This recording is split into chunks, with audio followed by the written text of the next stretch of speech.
Hi there, folks. Welcome back to Rich Reviews after taking a week off because I needed to.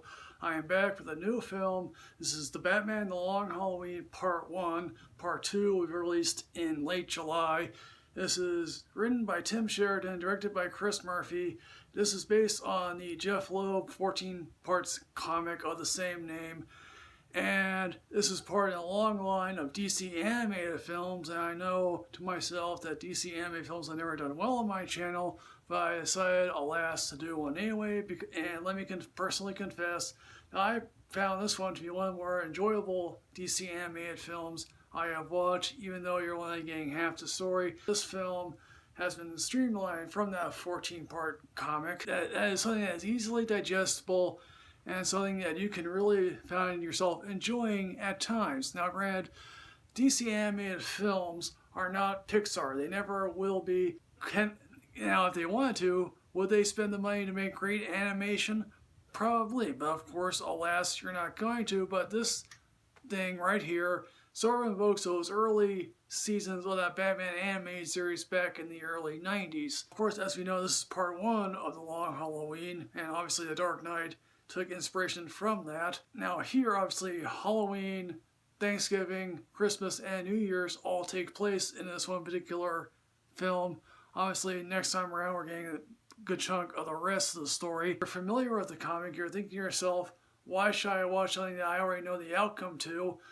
Granted, I never read the comic, and obviously I always found myself thinking, wow, I would definitely like to know more about this particular comic. Now, granted, I'm not a comic book person, or graphic novel. I have some of the Walking Dead material, and I probably would love to catch Invincible sometime. Now, of course, we begin with Halloween, in which Carmine Falcone's nephew is about to turn on him, but of course, alas, he's murdered. And obviously, Jim Gordon, played by Billy Burke of primarily Twilight fame, and he summons Batman, played by Jensen Ackles, obviously from Supernatural, and that one very weird by Blake Valentine's remake. Now, if you can't get Kevin Conroy or Bruce Greenwood, I would definitely say, hey, Jensen Ackles is the way to go. Guess who here is playing, Harvey Dent? It's, Josh Duhamel.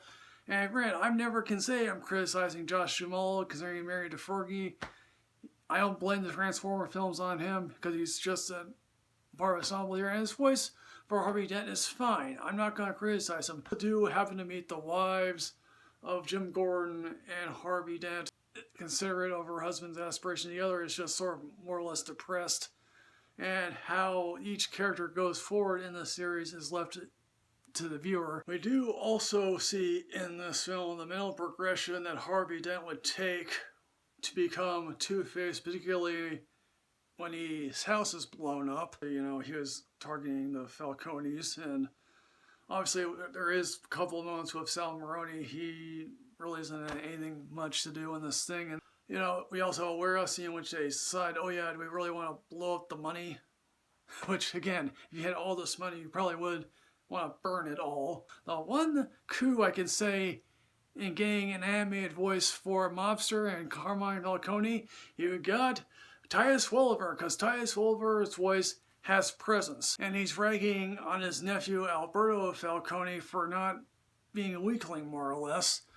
And you have to wonder, okay, what is going through Alberto Falcone's head? Now, we do meet Catwoman in this movie. She's voiced by Naya Rivera, and this apparently is her last role, and she's fine as Catwoman. I can't claim that there's a great, outstanding voice actress to play Catwoman, although, look, if you want Eartha Kitt, please do that. The film is dedicated to her, which, that's fine. I'm not going to complain that you want to dedicate this film to her. And then, of course, Joker doesn't make an appearance till minute 50 in this film, and then he just is like, yeah, I want to figure out who this killer is as well, but I'm going to create havoc along the way in order to figure out if I killed him or not.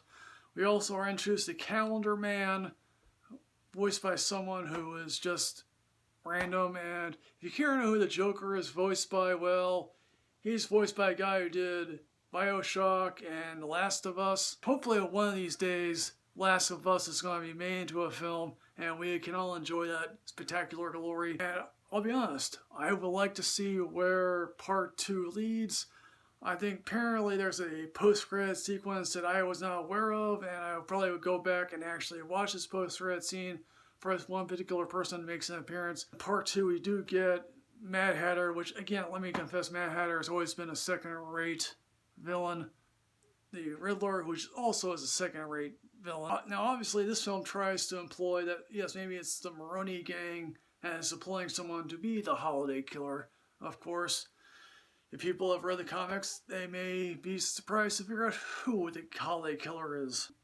And so, yeah, folks, what I'm going to say about Batman The Long Halloween Part 1, I'm amazingly enough going to give this a Imagineering as one of the few times I actually fully enjoyed myself watching these things. Because I'm often critical of the fact that most 70-minute films are not complete films. This is at least an hour and a half. Batman The Long Halloween Part 1, have you seen this? What did you think? Please put everything in the comment box here below here, folks. As always, folks, like, comment, subscribe. Rich yourself with knowledge. I'll see you next time, folks. Yes, hooray. I'm also at Michael Rich at Rich Cruise 2 on Twitter. I'll see you next time, folks. Yes, hooray.